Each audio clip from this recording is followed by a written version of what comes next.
आज हम लोग बेसिक कॉन्सेप्ट ऑफ केमिस्ट्री के अंतर्गत इसमें एनसीईआरटी बेस्ड ऑन प्रॉब्लम इसका हम लोग डिस्कस करेंगे। इसके फर्स्ट पार्ट में हम लोग 1.12 यानी 12 क्वेश्चन को हम लोग डिस्कस किए थे। अब इससे आगे 1.13 से आगे डिस्कस करते हैं। यह क्वेश्चन कहता है कि प्रेशर को ये डिफाइन किया जाता है फोर्स पर यूनिट एरिया, ये प्रेशर कहलाता है। प्रेशर का एसआई यूनिट ये दिया होता है पास्कल और 1 पास्कल बराबर होता है 1 मीटर -2। ये कहता है कि समुद्र के तल के ऊपर हवा का जो भार है ये कितना है 1034 ग्राम सेंटीमीटर -2। तो ये बताना है प्रेशर पास्कल में क्या होगा। अब देखिए क्वेश्चन पहले हम लोग इसका आंसर बना रहे हैं 1.3 का। देखो ये जानते हो कि सीधा प्रेशर बराबर होता है फोर्स पर यूनिट एरिया। अब यहाँ हमारा दिया हुआ है क्या मास। अब इसको अर्थ जिस भी बल से अपने तरफ खींचेगा जिसको नाम देते हैं ग्रेविटेशनल एक्सीलरेशन। तो इसमें अगर हम लोग ग्रेविटेशनल एक्सीलरेशन से मल्टीप्लाई कर दें तो ये किसको इंडिकेट कर देगा, प्रेशर को इंडिकेट कर देगा, सॉरी फोर्स को इंडिकेट कर देगा। तो फोर्स होगा 1034, ये हो जाएगा कितना ग्राम इंटू 9.8 मीटर पर सेकेंड स्क्वायर, ये जो होगा मीटर पर सेकेंड, ये हो जाएगा मीटर पर सेकेंड। अब डिफाइन करेंगे किससे, एरिया से डिवाइड करेंगे और ये हो जाएगा 1 सेंटीमीटर स्क्वायर। अब देखो इसको हम लोग इंडिकेट करें, ये होता है 1 पास्कल बराबर 1 न्यूटन मीटर -2 और ये यूनिट होता है हमारा किसमें, एसआई में। एसआई का फंडामेंटल यूनिट मास के लिए होता है किलोग्राम, लेंथ के लिए होता है मीटर और टाइम के लिए होता है क्या, सेकेंड। तो अब देखिए सबसे पहले तो ये होगा 1034। अब इसको डिवाइड कर दो किससे, 1000 से डिवाइड कर दो तो ये हो जाएगा तुम्हारा क्या, किलोग्राम।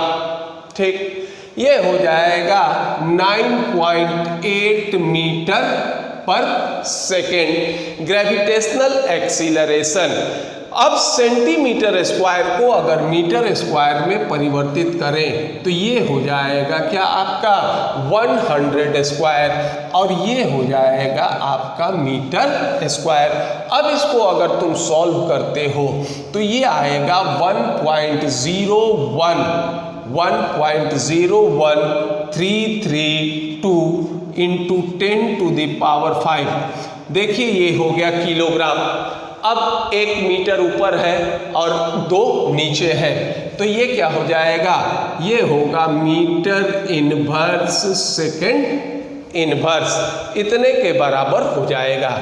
और हम लोग जानते हैं कि देन 1 न्यूटन बराबर क्या हो जाता है, 1 न्यूटन बराबर होगा 1 किलोग्राम मीटर सेकेंड -2 और ये दिया है कि 1 पास्कल ये बराबर दिया है क्या, 1 न्यूटन मीटर -2।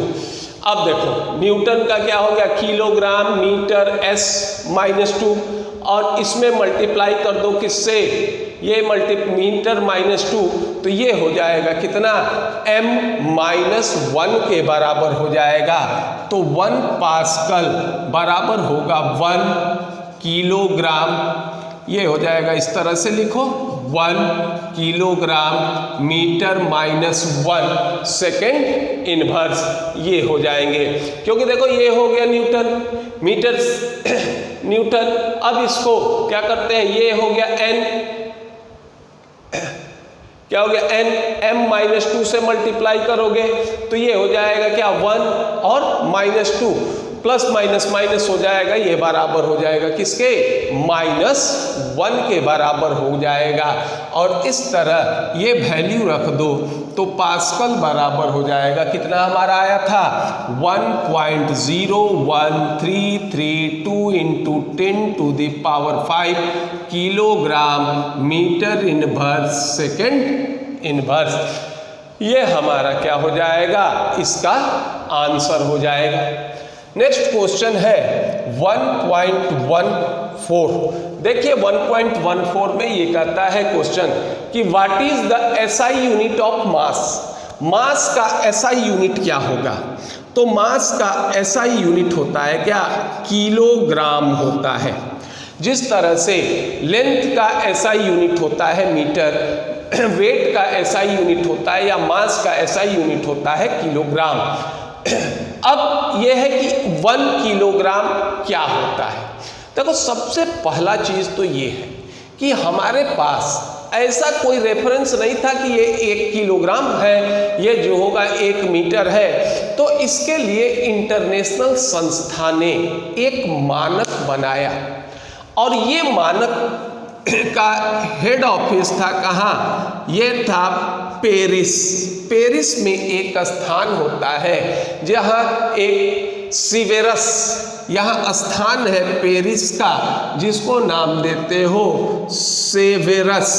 और इस सेवेरस में एक रॉड रखा हुआ है और ये रॉड ये बना है किसका, ये है alloy of platinum iridium. Platinum iridium का एक रॉड रखा हुआ है। इसका मास क्या होगा, its mass is equal to 1 kilogram. और यही हमारा क्या होता है, ये हमारा मानक होता है, स्टैंडर्ड। यही हमारा क्या होगा, मानक होगा। अब ये है कि जो भी मास या जो भी वस्तु ये पेरिस के सेवेरस में जो प्लैटिनम इरिडियम का रॉड रखा गया है, इसके मास के बराबर यानी इसके 1 किलोग्राम मास के बराबर जो भी मास होगा उसको हम मानेंगे क्या, ये मानेंगे 1 किलोग्राम मानेंगे। ये हमारा मानक होता है और इसी से हम लोग तुलना करते हैं। प्लैटिनम इरिडियम हम लोग इसलिए यूज करते हैं कि मान लीजिए यहाँ इस पर थर्मल एक्सपेंशन या टेम्परेचर पर एक्सपेंशन का प्रभाव काफ़ी कम पड़ता है और इसमें एरर की संभावना लगभग जो होगा ये नगण्य होगा। अगर मान लो इसमें किसी भी तरह का एरर होता है तो ये आगे के कैलकुलेशन में काफ़ी परेशानी क्रिएट कर सकते हैं। तो इसको पहले नोट डाउन कर लीजिए। अब ये होगा, आगे बढ़ते हैं क्वेश्चन नंबर 1.15। देखिए इन क्वेश्चन को लिखना इसलिए भी आवश्यक हो जाता है कि जब आप इसको पढ़िएगा हो सकता है कि आपके पास बुक अवेलेबल नहीं हो, तो आप इसी क्वेश्चन को देखकर ही आप इसका सॉल्यूशन कर सकते हैं। अब देखो क्वेश्चन नंबर 1.15 ये कहता है कि मैच द फॉलोइंग, ये कहता है match the following prefixes with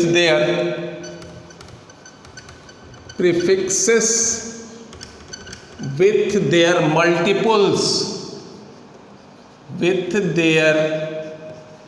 multiples।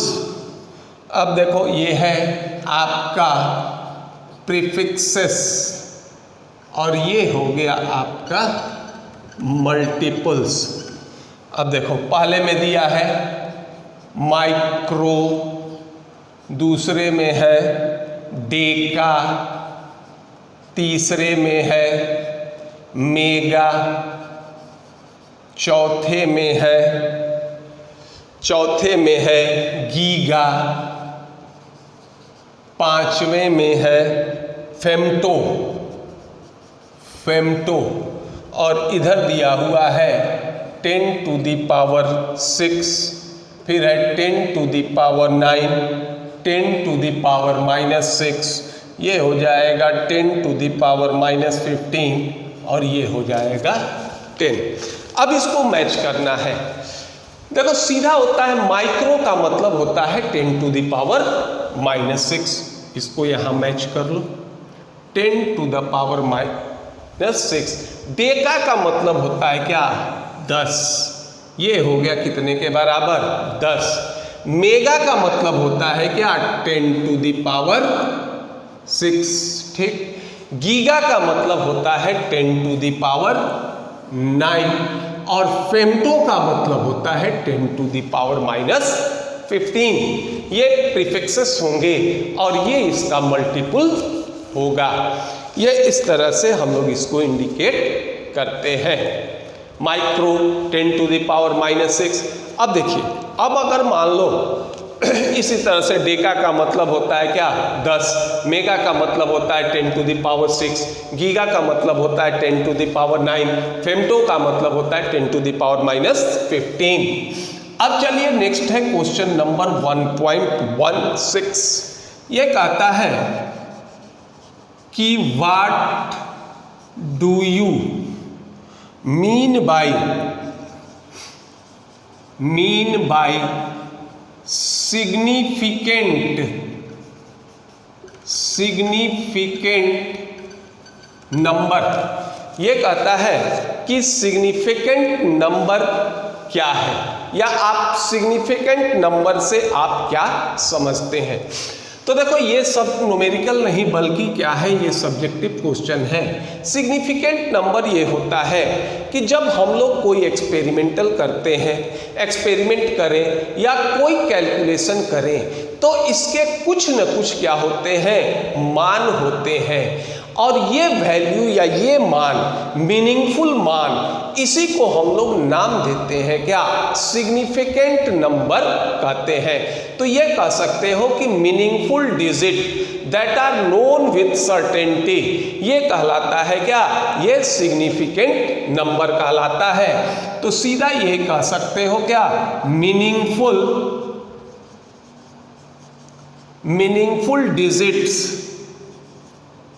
digits that are known with certainty,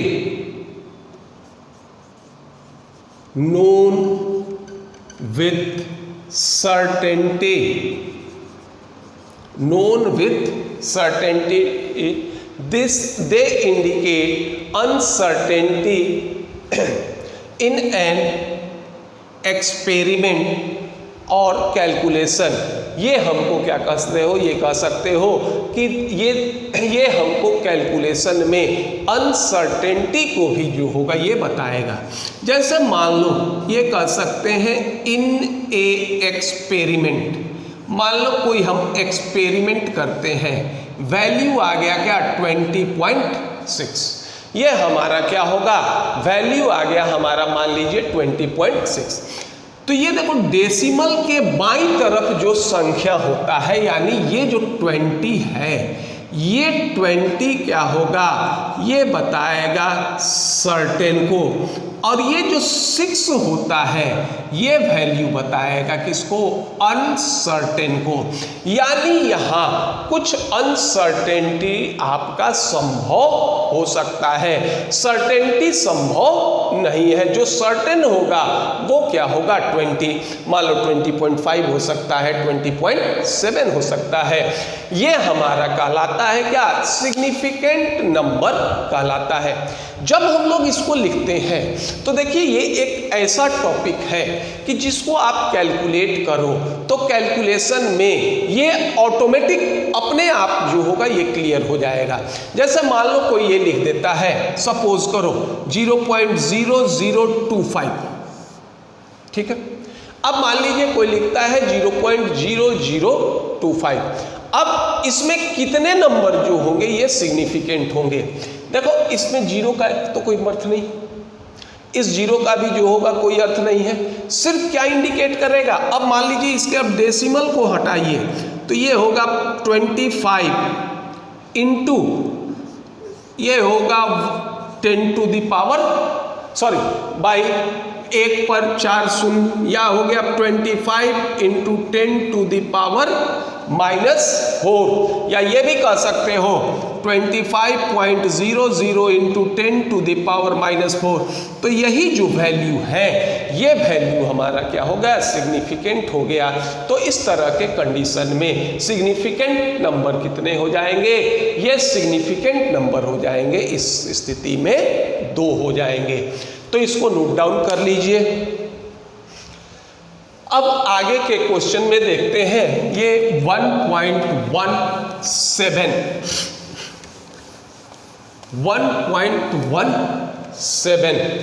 ये देखते हैं ये क्वेश्चन क्या कहता है। क्वेश्चन नंबर 1.17 देखिए, ये है 1.17। ये कहता है कि a sample of drinking water, ये कहता है a sample of drinking water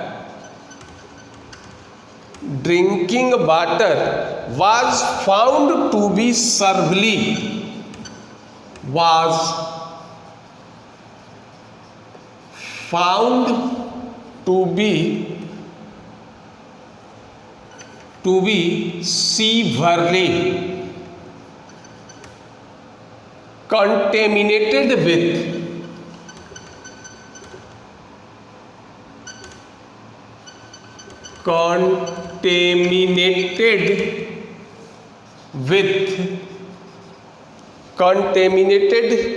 with chloroform CHCl3, supposed to be carcinogenic in nature,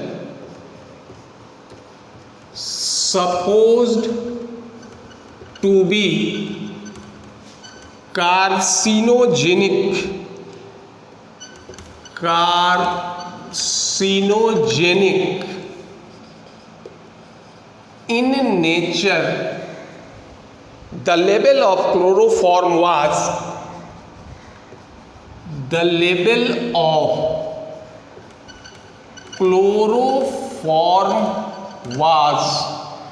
15 ppm। First कहता है express this in percentage by mass, यानी परसेंटेज में ज्ञात करना है। और दूसरा है कि मोलालिटी ऑफ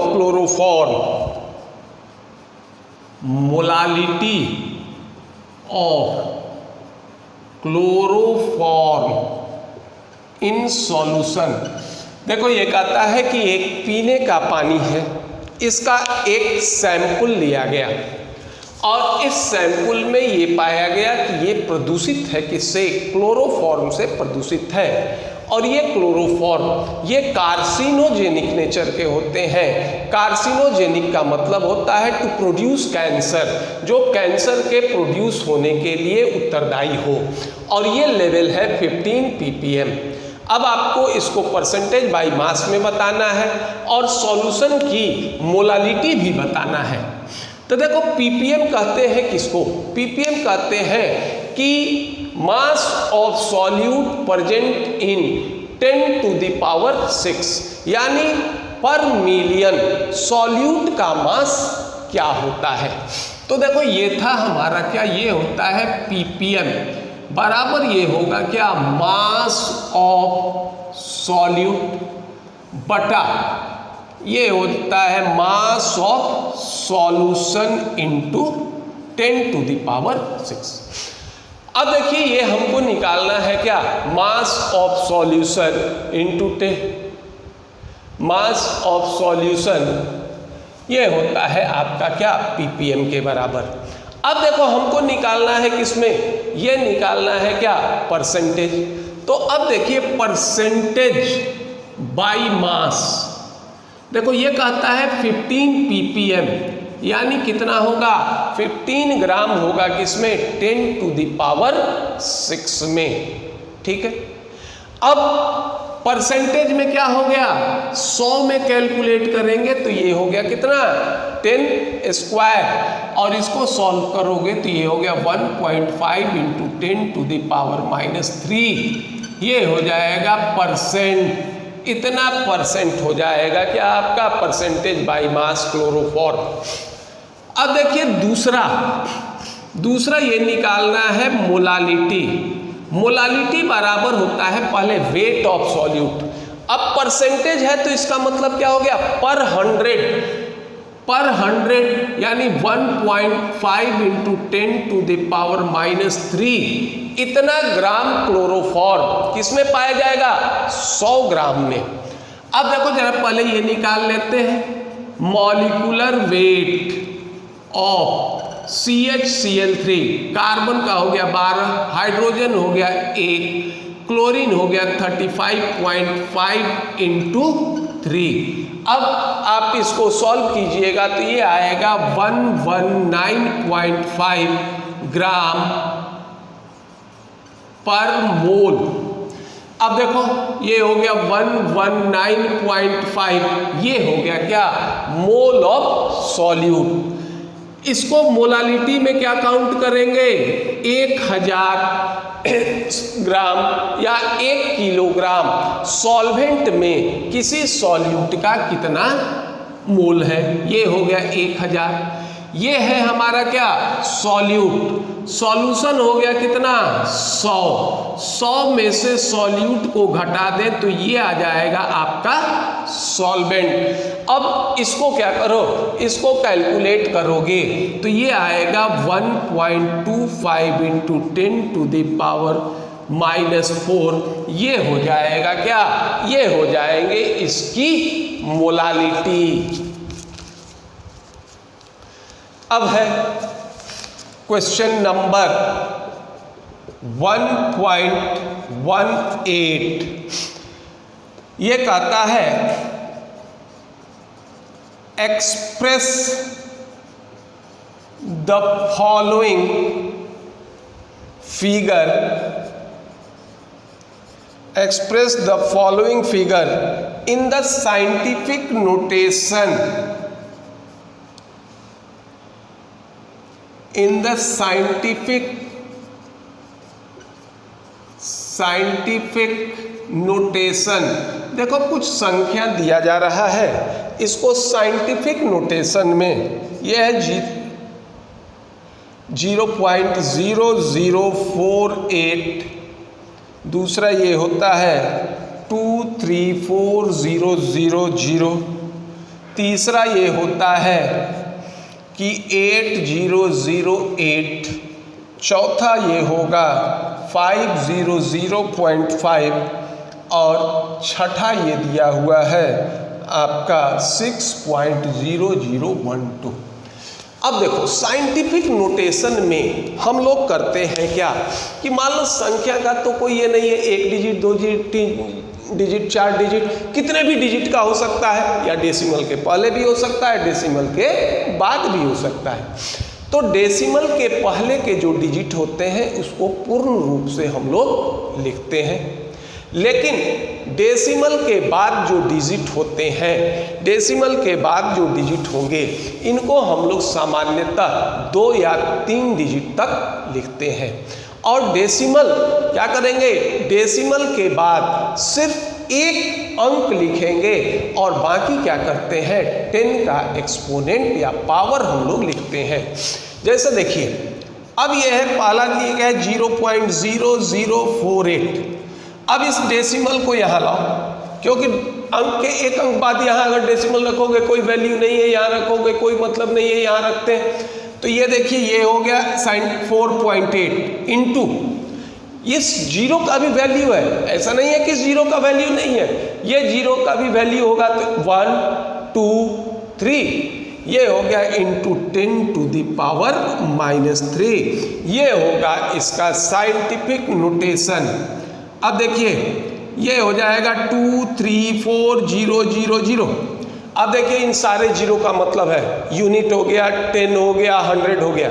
डेसिमल को हमको यहाँ लाना है तो 1 2 3 4 5, ये हो जाएगा कितना, ये हो जाएगा 5।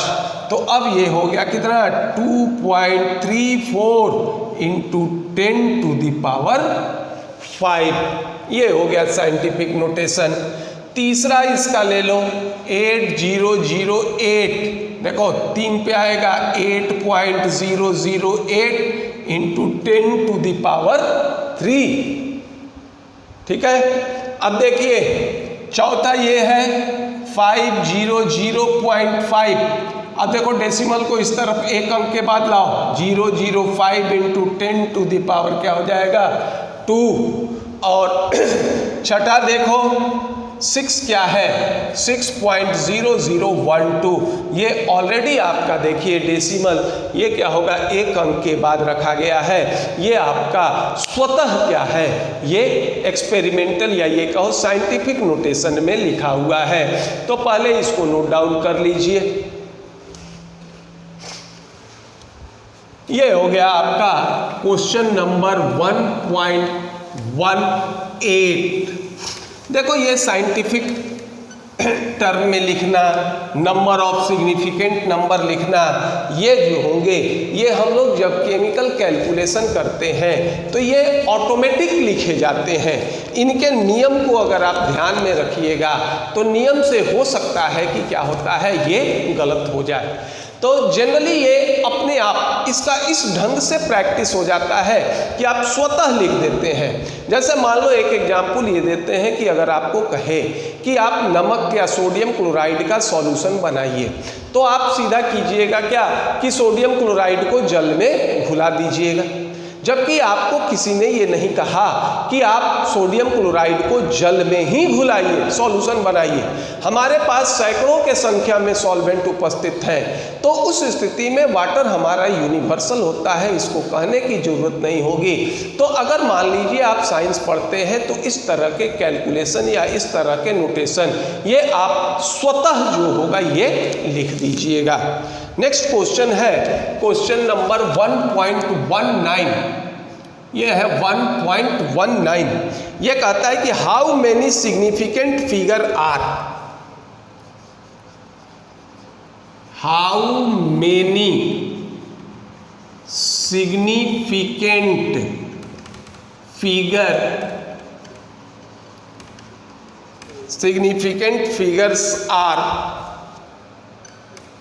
figures are present in the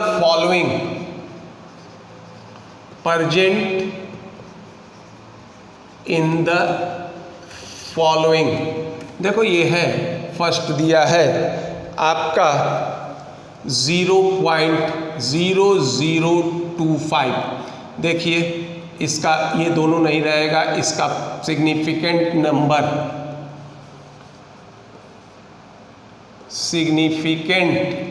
number या ये कहो कि नंबर ऑफ सिग्निफिकेंट नंबर, इसका सिग्निफिकेंट नंबर हो जाएगा कितना 2। दूसरा है 208, सीधा सारे के सारे वैल्यूज हैं ये, इसका सिग्निफिकेंट नंबर हो जाएगा कितना 3। इसमें कोई भी ऐसा नंबर नहीं है जिसका वैल्यू नहीं हो। तीसरा देखो, तीसरा दे रहा है आपका 5005, कोई ऐसा नहीं है, इसके सिग्निफिकेंट नंबर हो गए कितने 4। फिर देखिए फोर्थ में है 126000, सारे सिग्निफिकेंट है, सिग्निफिकेंट नंबर हो गए कितने 6। ठीक, अब ये हो जाएगा आपका 5 आ जाएगा 500.5 नहीं 500.0। तो अब देखो डेसिमल के बाद जो शून्य होंगे ये भी सिग्निफिकेंट नंबर में आते हैं, ये हो जाएगा क्या 4। भले ये डेसिमल के बाद जो जीरो होते हैं ये हमारा मान लो 1 हो सकता है, 2 हो सकता है, 3 हो सकता है, और ये जो नंबर है ये नंबर क्या होता है, ये अनसर्टेन होता है। और इसके बाद फिर आ जाइए आप 6 में, ये है 2.0034 और देखो इसमें 1 2 3 4 5 5 जो होंगे इसके क्या होंगे, ये सिग्निफिकेंट नंबर होंगे। ये हो गया क्वेश्चन नंबर 1.19। अब देखिए क्वेश्चन नंबर 1.20। देखो ये जो क्वेश्चंस हैं, ये क्वेश्चन को केमिस्ट्री से कोई मतलब नहीं होता, ये सिर्फ कैलकुलेशन को प्रेसियस करने के लिए हम लोग यूज करते हैं। अब ये है कि round of the following, round up the following, round of the following up to 3 significant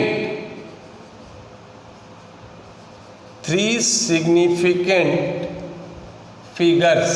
ये करना है क्या कि आप 3 सिग्निफिकेंट फिगर्स तक इसको राउंड ऑफ कीजिए।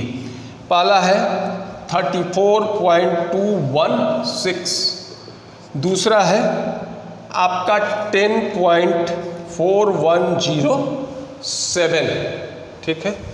तीसरा आपका हो गया 0.04597, चौथा हो गया 2808,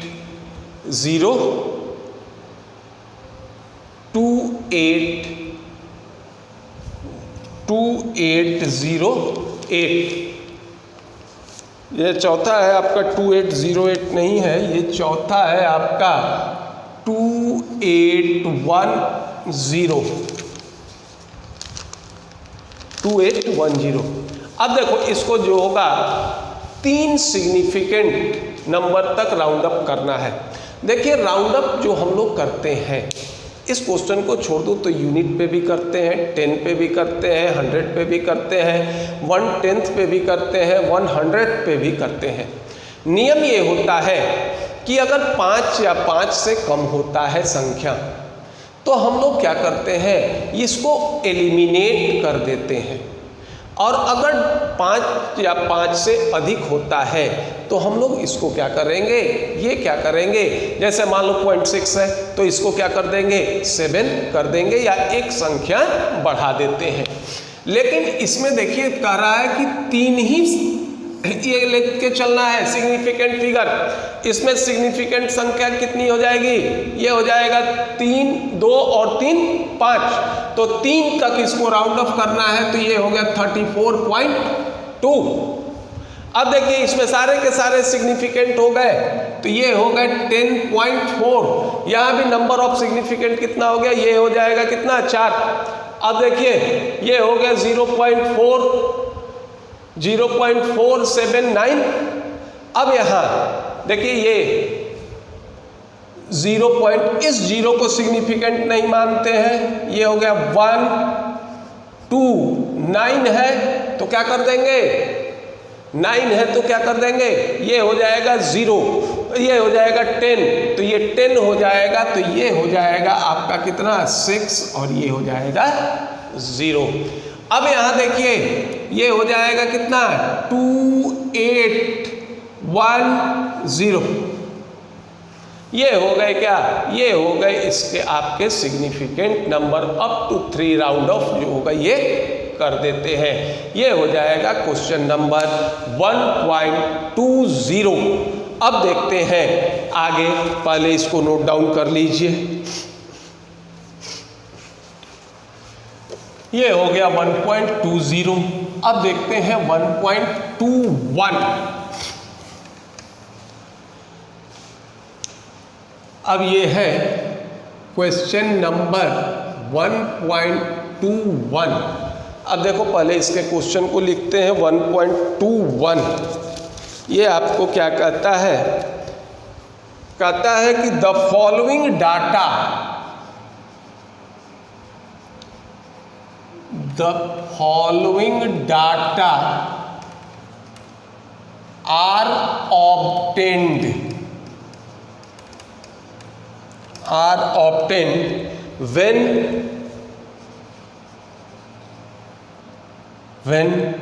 dinitrogen and dioxygen react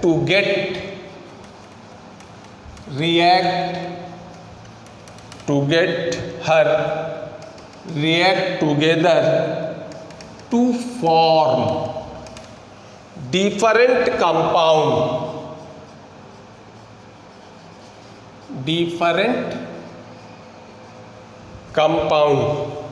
to form different compound। अब देखिए इस तरह से दिया है मास ऑफ N2 और ये हो गया मास ऑफ O2, ये है, ये भी ग्राम में है और ये भी आपका ग्राम में है। ये है 14, 16, 14, 32, ये है 28, 32, ये हो जाएगा 28, 80। सबसे कहता है which law of combination is obeyed.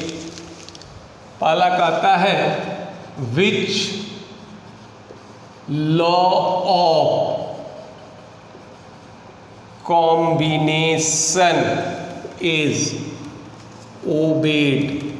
देखो ये इंडिकेट करता है लॉ ऑफ डेफिनिट प्रोपोर्शन को इंडिकेट करता है। लॉ ऑफ डेफिनिट प्रोपोर्शन को इंडिकेट करेगा। इसमें यह कहता है कि यदि दो तत्व एक से अधिक यौगिक का निर्माण करते हैं तो किसी एक यौगिक के समान मात्रा के लिए दूसरे तत्वों का मात्रा किसी सरल अनुपात में होगा।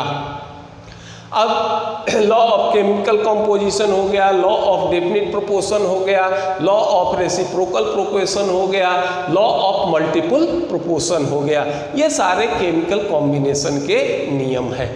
अब देखिए ये बता रहा है कि 14 ग्राम नाइट्रोजन 16 ग्राम ऑक्सीजन से प्रतिक्रिया करेगा किसी कंपाउंड में, दूसरे में 14 ग्राम 32 से, तीसरे में 28 ग्राम जो होंगे ये किससे 38 से, और चौथे में 28 ग्राम जो होंगे ये किससे 80 से। अब मान लो देखो if mass of nitrogen is, मान लेते हैं 14 ग्राम, देन मान लीजिए ये हो गया मास ऑफ N2, प्रत्येक के लिए देखो 14 ग्राम हम ले लेते हैं, ठीक। अब देखिए मास ऑफ ऑक्सीजन कितना हो गया, मास ऑफ ऑक्सीजन हो गया ये 14 था तो ये कितना हो गया 16। अब मान लो ये 14 था तो ये कितना हो गया 32, एज यूजुअल रहेगा। अब देखिए ये 28 था तो ये था कितना, ये भी 32 ही होगा, तो ये 32 था तो ये 14 होगा तो ये क्या हो जाएगा 16। ये 28 था तो ये 40 था तो ये 14 होगा तो ये हो जाएगा कितना 40। अब इसका रेशियो निकालो, 8 हम लोग कॉमन ले लेते हैं, 2, 4, 2, 5, ये जो होंगे ये इस अनुपात में होंगे और इसको नाम हम लोग देते हैं क्या, लॉ ऑफ मल्टीपल प्रोपोर्शन कहेंगे। अब इसका देखो दूसरा पार्ट क्या कहता है, इस क्वेश्चन में 2 पार्ट है, पहला पार्ट तो ये था। अब देखिए दूसरा part fill in the blanks भरना है। दूसरा है fill in the blank in the following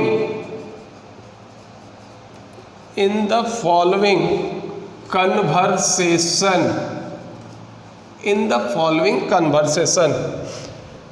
first में है 1 किलोग्राम डैश, ये 1 किलोमीटर डैश मिलीमीटर डैश, ये हो गया क्या पिकोमीटर।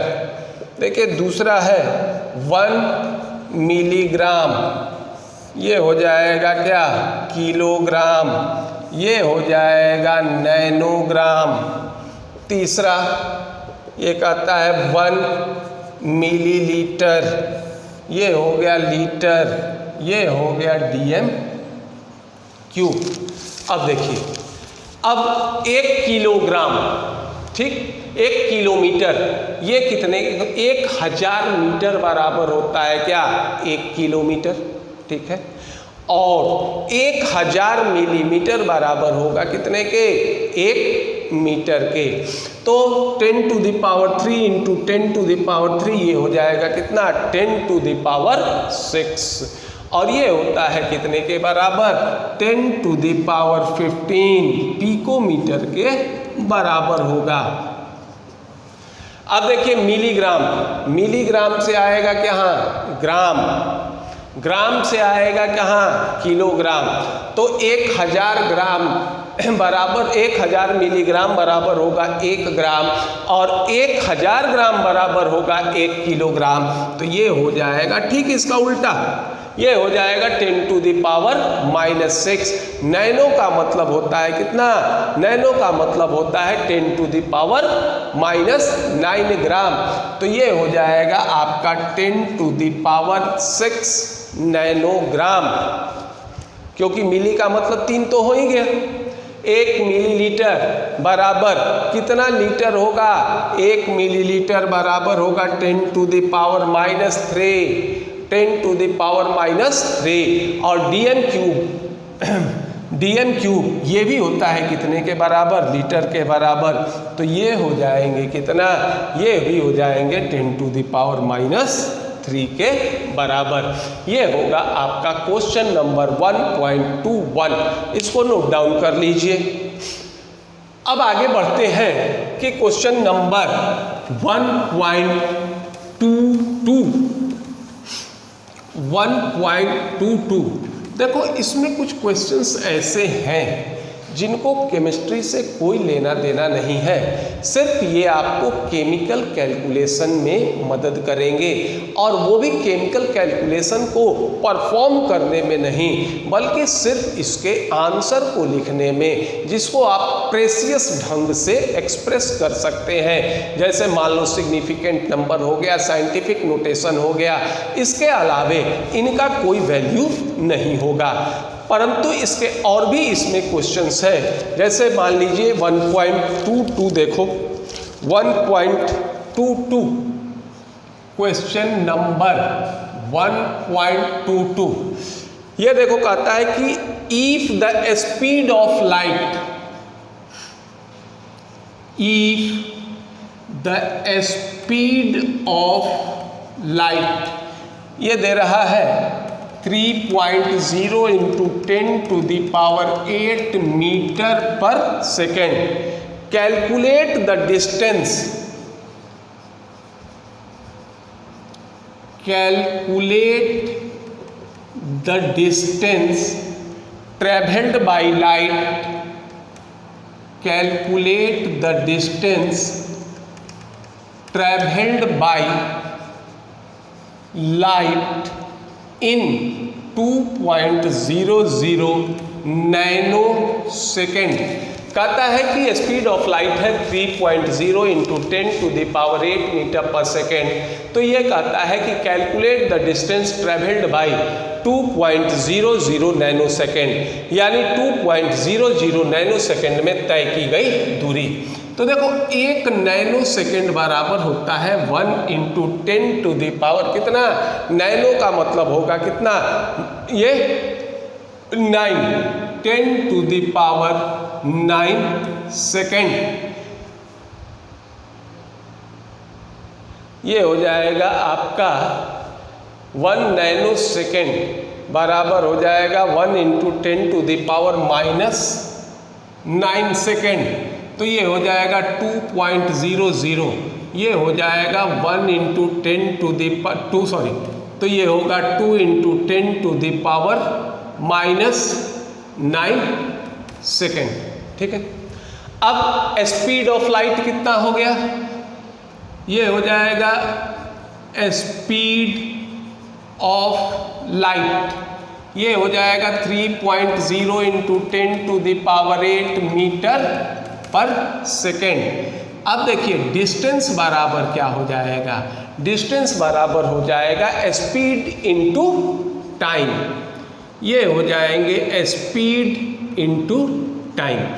स्पीड हो गया 3.0 इंटू 10⁻⁸, टाइम हो गया 2 इंटू 10⁻⁻⁹। अब देखो ये हो गया कितना, 3 दूनी 6, ये हो जाएगा आपका 3 दूनी 6, और ये हो जाएगा आपका 8 प्लस माइनस इंटू 10⁻⁻1 यानी 0 कितना होगा 6 मीटर। ये हो जाएंगे 0.6 मीटर, यानी 2 नैनो सेकेंड में इसके द्वारा तय की गई दूरी होगी कितना, 0.6 मीटर। अब नेक्स्ट क्वेश्चन नंबर ये हो जाएगा 1.23। ये कहता है इन ए रिएक्शन, मान लीजिए कोई रिएक्शन है और रिएक्शन दिया हुआ है A + B2 gives out AB2। Identify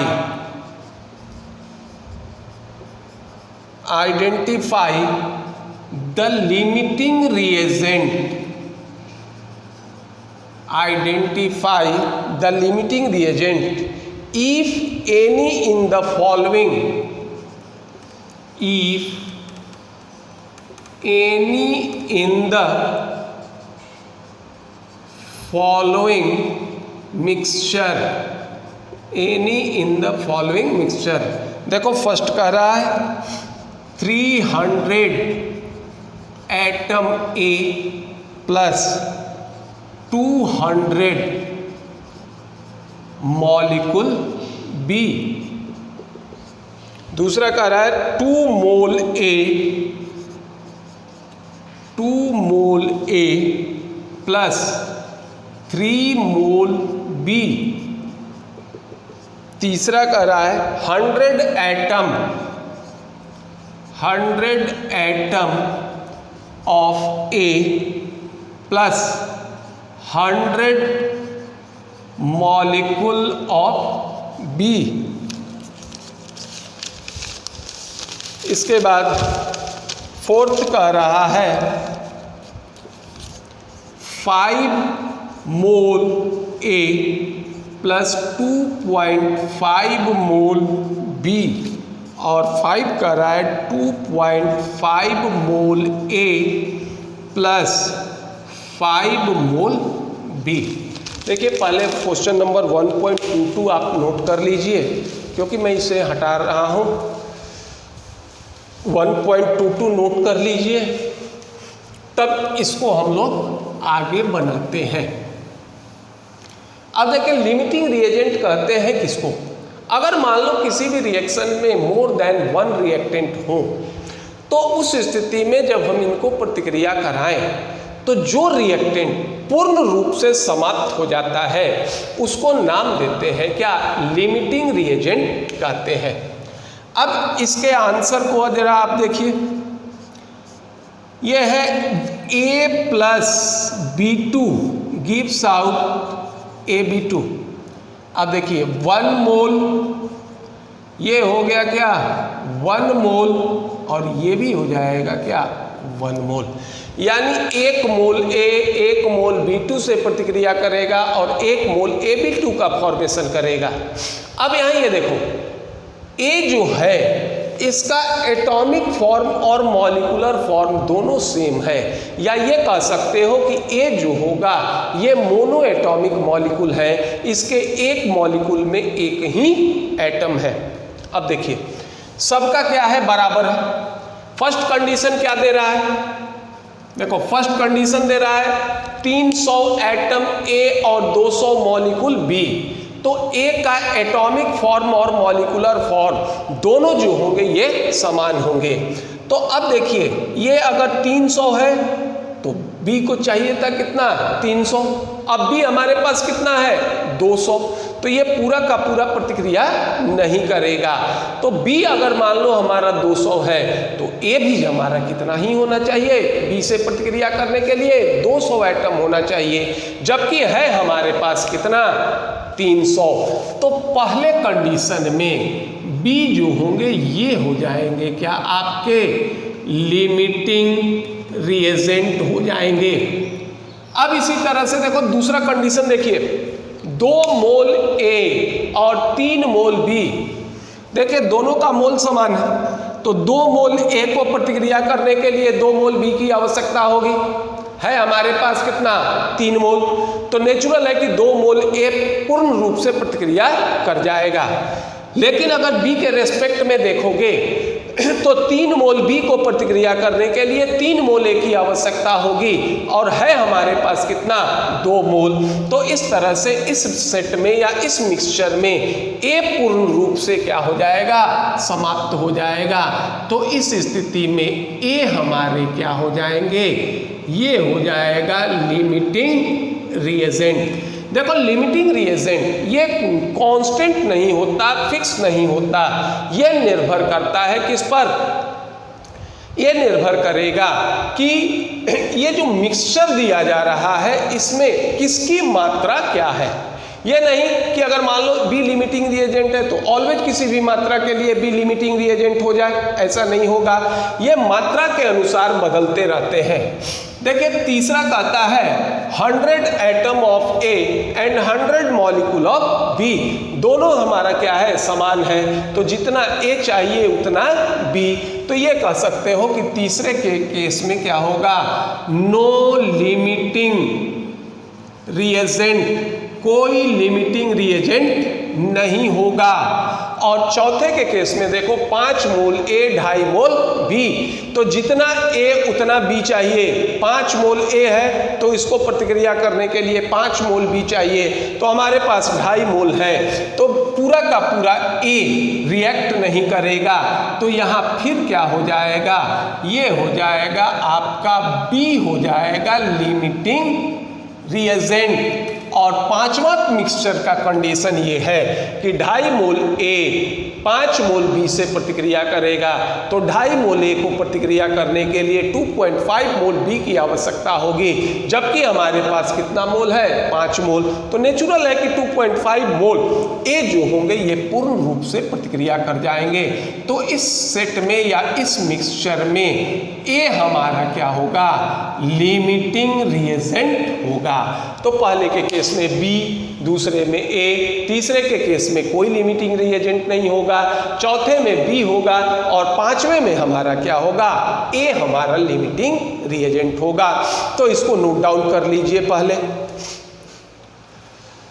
अब नेक्स्ट क्वेश्चन देख रहे हैं, question number 1.24।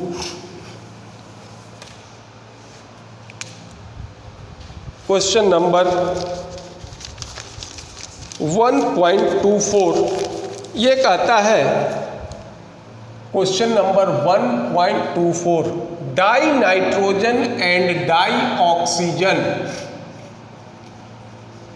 Dinitrogen and dioxygen react with each other, react with each other to produce ammonia, to produce ammonia according to the following equation, according to the following reaction। ये है N2 gas plus 3H2 gas gives out 2NH3 gas. पहला, calculate the mass of ammonia produced, calculate the mass of ammonia produced if 2.00 into 10 to the power 3 gram dinitrogen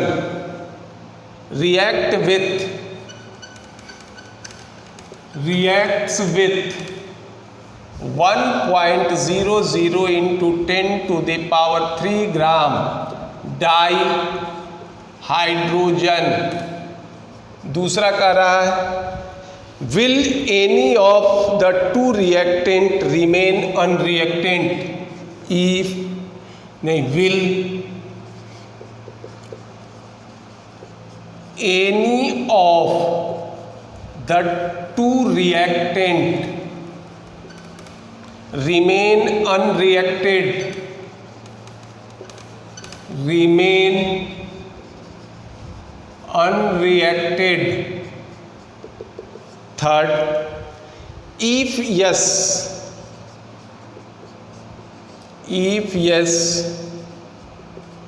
which one and what would be its mass? What would be its mass?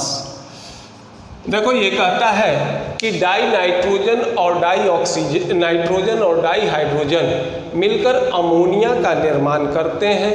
ये कहता है कि यदि 2.00 into 10 to the power 3 gram dinitrogen और 1.00 into 10 to the power 3 gram dioxygen यदि प्रतिक्रिया करते हैं तो कितना अमोनिया का निर्माण होगा। दूसरा कहता है कि will any of the two reactant remain unreacted. तो ये कहता है कि बताइए दूसरा कि दोनों में से कौन सा रिएक्टेंट ऐसा है जो अनरिएक्टेड रहेगा या पूर्ण रूप से समाप्त नहीं होगा। और तीसरा कहता है कि यदि ऐसा है तो उसका मास बताइए।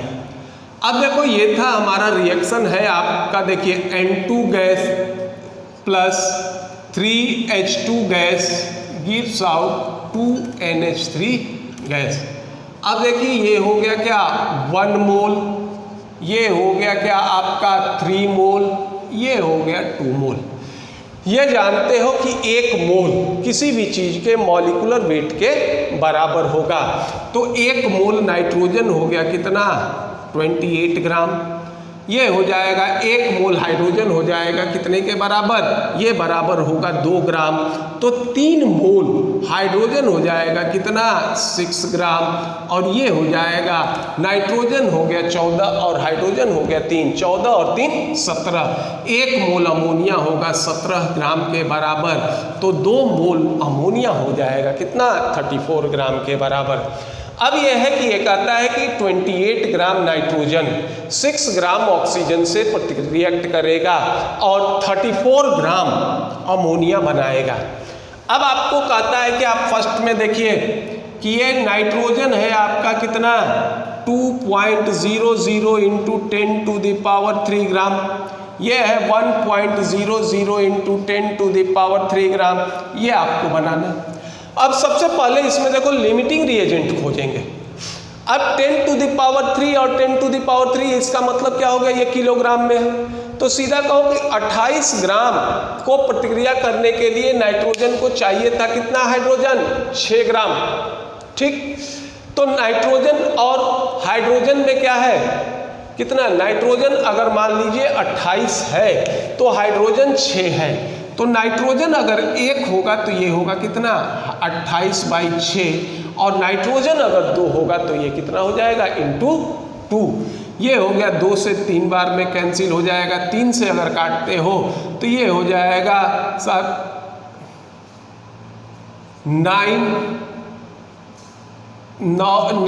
पॉइंट समथिंग हो जाएगा।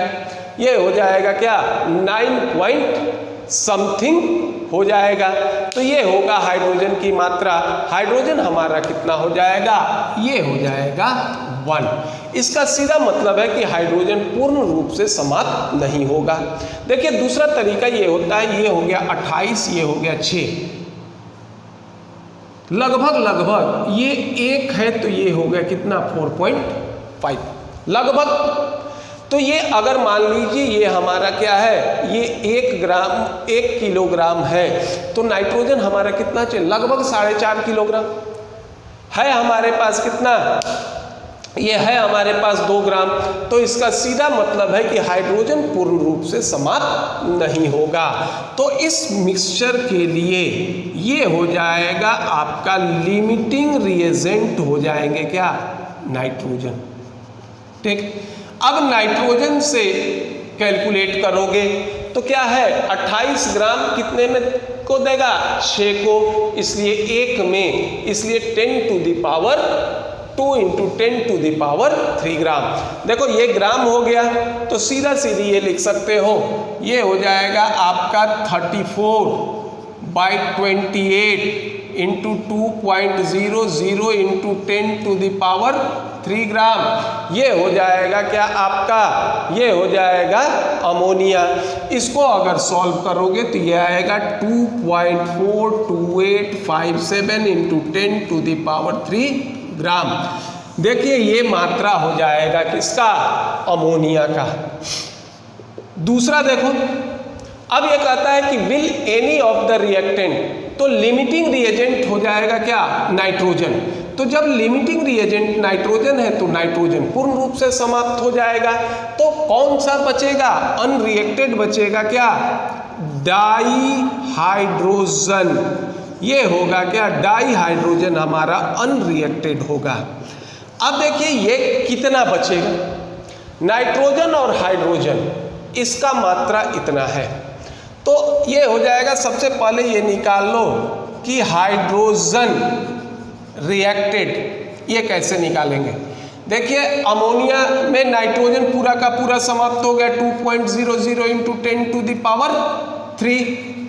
ठीक, और टोटल अमोनिया कितना के बराबर हो गया, 2.42857 इंटू 10 टू द पावर 3। इतना क्या हो जाएगा, ये हो जाएगा अमोनिया यानी नाइट्रोजन प्लस हाइड्रोजन। पहले इसको लिख लेते हैं, 2.42857 into 10 to the power 3 ammonia. इसमें नाइट्रोजन कितना होगा, 2.00 इंटू 10 टू द पावर 3। तो इसको घटा दोगे तो ये आएगा 0.42857 इंटू 10 टू द पावर 3। ये होगा क्या हमारा हाइड्रोजन अनरिएक्टेड। और अगर ये निकालते हो कि हाइड्रोजन रिएक्टेड कितना हाइड्रोजन रिएक्ट करेगा, तो टोटल था 1.00 इंटू 10 टू द पावर 3 और ये हो गया 0.42857 into 10 to the power 3 gram ये रिएक्ट करेगा।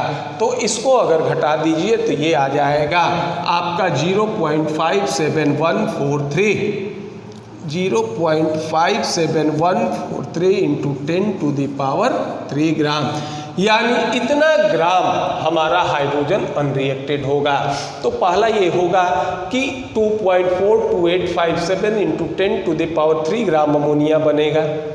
रिएक्टेंट बच जाएगा क्या, हाइड्रोजन, क्योंकि नाइट्रोजन हमारा लिमिटिंग रिएजेंट था, ये पूर्ण रूप से समाप्त हो जाएगा।